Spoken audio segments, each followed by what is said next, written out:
विराम के बाद पुनः आपका स्वागत है और हम सवाल करेंगे डोटासरा जी से। खासकर एक बात जो चल रही थी कि जनरल कैटेगरी में 10% का आरक्षण दिया गया, तो नौकरियों के लिए तो आरक्षण की बात हुई, परंतु शिक्षण संस्थाओं में आरक्षण की बात भी कही गई। क्या राजस्थान में ये होगा? देखिए, राजस्थान में भी हमने 10% के आरक्षण का जो बिल है वो ले लिया है। तो मैं समझता हूँ कि केंद्र ने भी लिया है, यहाँ भी हमने तो 14% आरक्षण का बिल पास कर रखा था पिछले 5 साल में। हमने तो भारतीय जनता पार्टी ने एमबीसी के बिल के लिए कहा, हमने कहा हमारी सर्वसम्मति है। जो आर्थिक आधार के ऊपर जो आरक्षण की स्वर्ण कास्ट के लोगों के लिए कहा, वो भी हमने कहा है। लेकिन आप देखिए कि केंद्र सरकार वहाँ बीजेपी की थी, यहाँ राज्य सरकार थी, यहाँ बिल हमने संकल्प ले लिया, उसके बावजूद भी वो लोग बाग नहीं किया उन्होंने। और जब वसुंधरा जी हट गई तो मोदी जी ने वहाँ पर निर्णय ले लिया, और वो भी कब? जब चुनाव, आम चुनाव केंद्र के होने हैं। तो आप देखिए, ये जो आरक्षण वाले मुद्दे हैं, इनको भी भारतीय जनता पार्टी की, चाहे केंद्र हो राज्य सरकारी, ये केवल अपने राजनीतिक चश्मे से वोट के लिए देख रही हैं। इनको उन वर्गों को लाभ देना ही नहीं है। अगर देना होता तो ये आरक्षण क्या 5 साल में जो गुर्जरों का आरक्षण है वो क्या ये केंद्र और राज्य मिलकर के नहीं निपटा सकते थे इस मामले को? क्या ये जो सवर्णों को आरक्षण दिया गया है, क्या ये पहले मोदी जी नहीं दे सकते थे?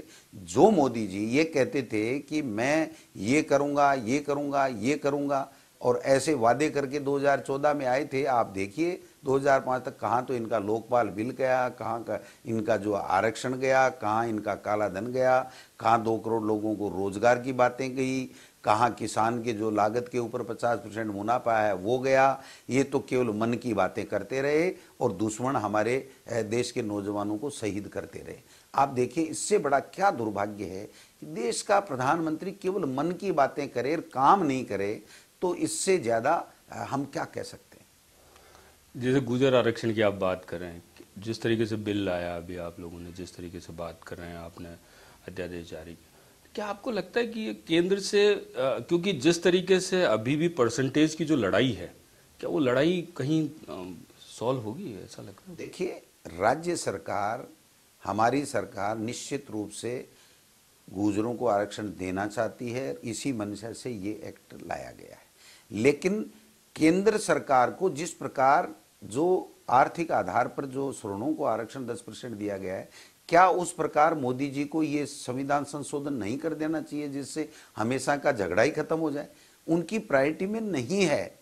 उनकी प्रायोरिटी केवल चुनाव है और चुनाव के अलावा कुछ भी नहीं है। आप देखिए, जो व्यक्ति 2 करोड़ लोगों को रोजगार देने के वादे करके ये देश का प्रधानमंत्री बना था, वो व्यक्ति आज पकोड़े तलने की सलाह दे रहा है हम सबको कि आप रोजगार मिले नहीं है क्या? जो पकोड़ा लगा रहा है सड़क के ऊपर वो व्यक्ति रोजगार पा गया, और वही अमित शाह जी वही भाषा वही बोल रहे हैं।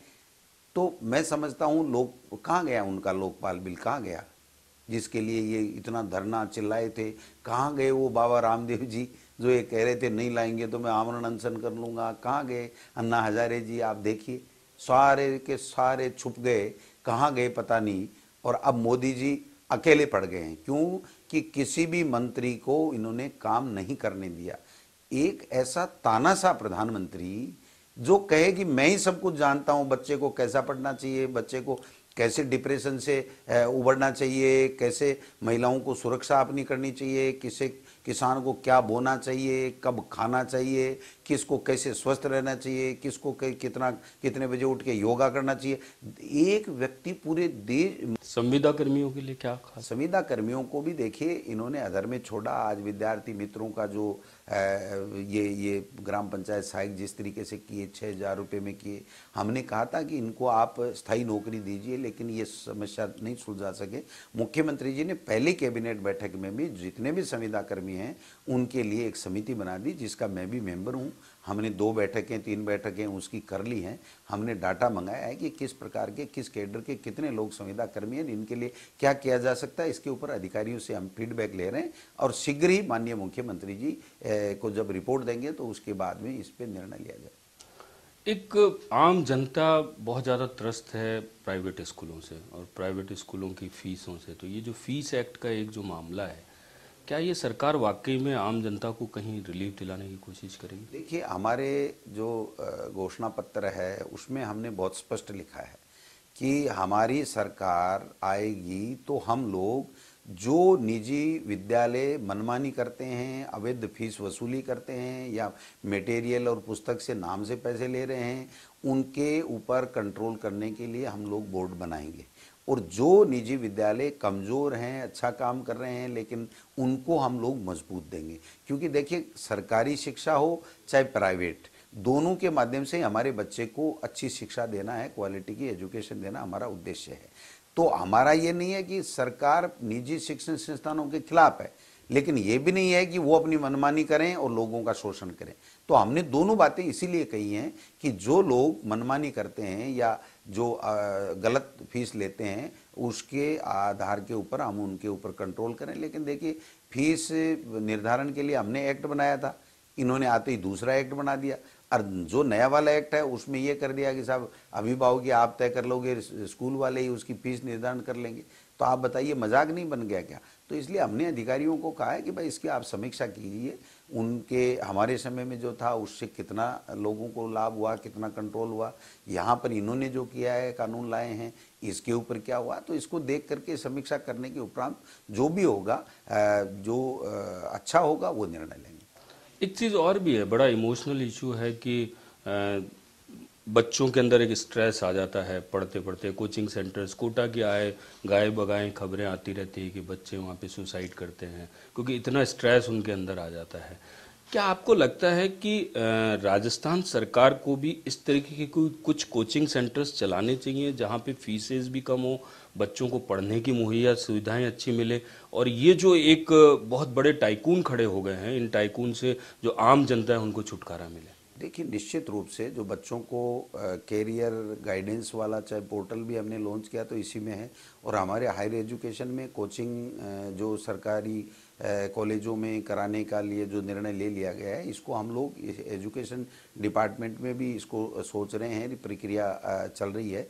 मैं समझता हूँ जो हमारे विद्यालयों में जो बाल सभा सामुदायिक चौपाल के ऊपर गांव में करने का जो हमने कार्यक्रम किया, इसके पीछे भी हमारी सरकार की मंशा यही है कि वो बच्चे गांव के बीच में चौपाल में बैठें, चारों तरफ उनके अभिभावक और गांववासी बैठें, वो टीचर्स और बच्चे जो इवेंट वहाँ करें, वहाँ कार्यक्रम करें, वहाँ पर जो आपस में कंपटीशन का जो माहौल हो, लोगों को भी, अपने अभिभावक को भी अपने बच्चों का, अपने जो टीचर्स का, उनका जो परफॉर्मेंस है वो देखने का मौका मिले, बच्चों को भी और ज़्यादा प्रेरणा मिले कि मैं अब की बार चौपाल में जाऊं तो मैं और इससे अच्छा कार्यक्रम करूं। तो इससे स्ट्रेस कम होगा और इससे गांव के लोगों को अपने विद्यालय, उसके टीचर्स और उनके बच्चों के मूल्यांकन का भी उनको मौका मिलेगा। वरना क्या है, एक तरीके से सरकारी विद्यालयों से जो अभिभावक और ग्रामवासी हैं उनका एक तरीके से कनेक्शन बिल्कुल कम हो गया, जो हमारे सबके लिए नुकसानदायक था। तो इस ओर भी हमारी सरकार ने कार्य किया है। एक जो पिछले कुछ दिनों की बात है और पिछले 5-7 दिन पहले जिस तरीके से शहीद हुए, और राजस्थान के करीब 5 से 6 हमारे वीर शहीद हो गए, आपकी तरफ से भी बात चली और सरकार की तरफ से भी बात चली कि शहीदों की गाथाओं को हम सिर्फ पाठ्यक्रम में लाएंगे। तो ऐसा क्या, किस तरीके से, क्योंकि अक्सर इन सारी चीज़ों पे सवाल उठते गए। जिस तरीके से जब आए थे तब आपके सामने एक बहुत बड़ा कुछ सवाल खड़ा हो गया था अकबर और महाराणा प्रताप को लेके। तो ये सारी चीज़ें क्या आपको लगता है कि सस्टेन कर पाई? देखिए, शिक्षा ऐसा विषय है जिसमें राजनीति नहीं होनी चाहिए, मेरा ऐसा मानना है और हमारी पार्टी का भी ये मानना है। आप देखिए, जिस प्रकार से 5 साल में शिक्षा का जो पाठ्यक्रम था उसको जो बच्चों का बदला गया, और उसमें जो स्वतंत्रता आंदोलन से लेकर के जो संग्राम हुआ, जो किया गया, वो योगदान देश के निर्माण में इंदिरा जी का, राजीव गांधी जी का, जवाहरलाल नेहरू का, नरसिम्हा राव जी का, जो महात्मा गांधी जी का, अटल बिहारी वाजपेयी जी का, उसको बिल्कुल कम कर दिया गया। और वीर सावरकर, पंडित दीनदयाल उपाध्याय जी ये पढ़ाते रहे। पंडित दीनदयाल जी शिक्षाविद हो सकते हैं, किसी आरएसएस की विचारधारा के पोषक हो सकते हैं, संस्थापक हो सकते हैं, लेकिन उनका योगदान जवाहरलाल नेहरू जी का, इंदिरा जी का, राजीव जी आईटी की क्रांति लेकर के आए। आप देखिए जो आज हम जो देख रहे हैं वो सब कुछ आईटी की क्रांति राजीव जी लेकर के, जब राजीव जी आईटी लेकर के आए थे तभी इन लोगों ने विरोध किया था। जब 18 साल की उम्र में राजीव जी ने अधिकार दिया था बच्चों को वोट देने का, लड़कों को, तब भी उन्होंने विरोध किया था। जब सूचना का अधिकार लेकर के आए तब भी विरोध किया था। जब मनरेगा हमारी यूपीए सरकार लेकर के आई तब भी इन लोगों ने विरोध किया था। आप कौन सा विषय इन्होंने छोड़ा? खाद्य सुरक्षा गारंटी अधिनियम यूपीए सरकार लेके आई तब भी इन लोगों ने विरोध किया था। तो जब देश आज़ाद हो रहा था तब भी इनका क्या रोल था आप और हम सब जानते हैं। तो आप समझिए कि जो लोग जिनका इस देश की आज़ादी से लेके आज तक के सफर में बहुत कम रोल है, वो लोग हमें पाठ पढ़ा रहे हैं कि आपको ऐसा पाठ्यक्रम करना चाहिए, उसको पढ़ाना चाहिए, उसको नहीं पढ़ाना चाहिए। अब कभी इशू महाराणा प्रताप का लाते हैं, कभी अकबर महान का लाते हैं, कभी किसी के। मैं समझता हूं जो महाराणा प्रताप जी का शौर्य, पराक्रम, उनका जो लड़ाकापन, उनका जुझारूपन हमारे राजस्थान के कण कण में विद्यमान है।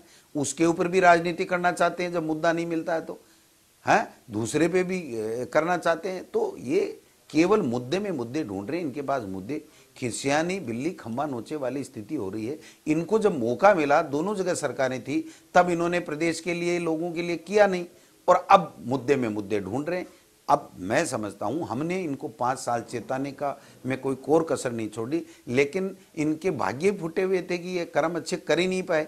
जब कर्म अच्छे नहीं कर पाए तो जाना निश्चित ही था। अब उनको कम से कम ये जनादेश का आभार करना चाहिए, सम्मान करना चाहिए कि हमें मौका मिला है, तो उनको अच्छे सुझाव हों तो उनको देने चाहिए। लेकिन इनको अच्छे सुझाव नहीं देने, इनको तो केवल राजनीति करनी है, भाई को भाई से लड़ाना और अपनी राजनीतिक रोटियां सेकनी है।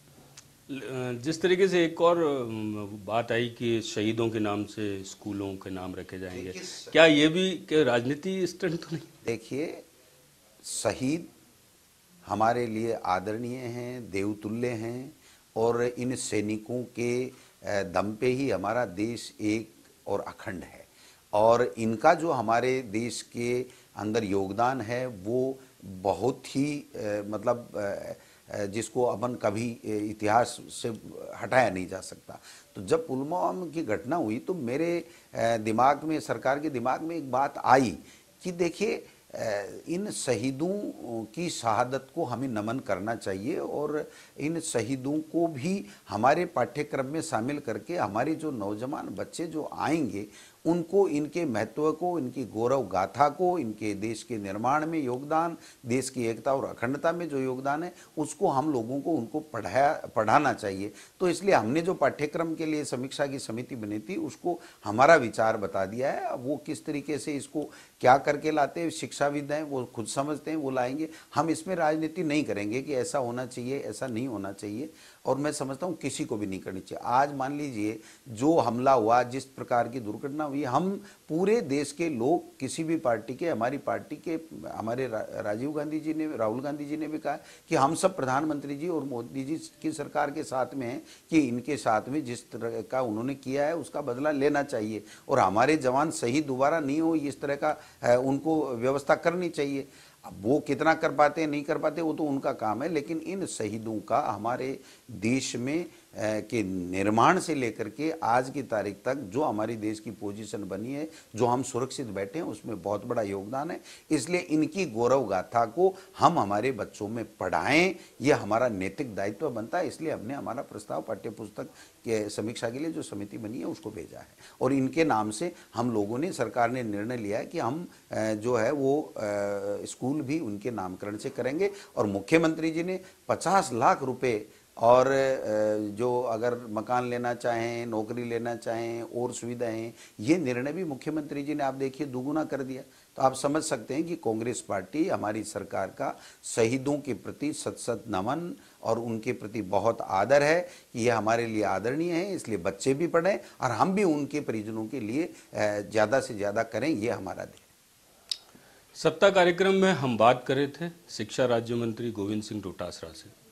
कहते हैं कि सत्ता में रहेंगे तो बहुत कुछ करेंगे, और ख़ासकर राजस्थान की सत्ता में हम हैं तो यहाँ की एजुकेशन के लिए, यहाँ की एजुकेशन पॉलिसी के लिए हम बहुत कुछ करना चाहते हैं, और यहाँ के प्रदेशवासियों को बहुत कुछ देना चाहते हैं। आपका बहुत बहुत धन्यवाद। नमस्कार, थैंक यू।